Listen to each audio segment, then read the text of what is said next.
প্রথম জয়ের পরে থেমে যাবেন না, পরিশ্রম করে যান। কারণ পরের বার যদি আপনি বিজয়ী না হন, বেশিরভাগ লোকজনেরা কিন্তু বলবে যে আপনি কপাল জোরে জিতে গিয়েছিলেন প্রথমবার। আপনার লক্ষ্যে পৌঁছানোর জন্য নিজের সম্পূর্ণ আত্মত্যাগ প্রয়োজন। যদি কোনো দিন আপনি ব্যর্থও হন, সেক্ষেত্রে হতাশ হবেন না।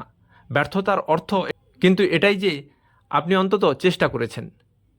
ব্যর্থতা আমাকে কোনোদিনই দমিয়ে রাখতে পারবে না, কারণ আমার মনে সফল হওয়ার সেই খিদেটা এখনও রয়েছে। জটিল কাজ করতেই তো বেশি আনন্দ। কাজ যত বেশি জটিল হবে, সাফল্যের আনন্দও তত বেশি হবে। কাজের সাফল্যকে উপভোগ করার জন্য কাজের মধ্যে একটা চ্যালেঞ্জ থাকাটা খুব প্রয়োজন। প্রথমেই সাফল্য আসবে না। সমস্যাকে প্রথমে খুঁজে বার করুন, তারপরেই তো আপনার সমাধান খুঁজে পাবেন। আর সমাধান খুঁজে পেলে তবেই না সাফল্য পাবেন। যা আমি বদলাতে পারবো না তা মেনে নেওয়াই বুদ্ধিমানের কাজ। যাদের কাজে সম্পূর্ণভাবে মন লাগে না, তারা সাফল্যেও তত বেশি খুশি হন না।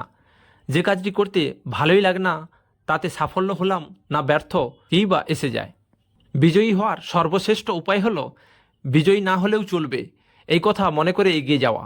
যখন কোনো মনে দ্বন্দ্ব এবং ভয় থাকবে না, তখনই সফল হবেন।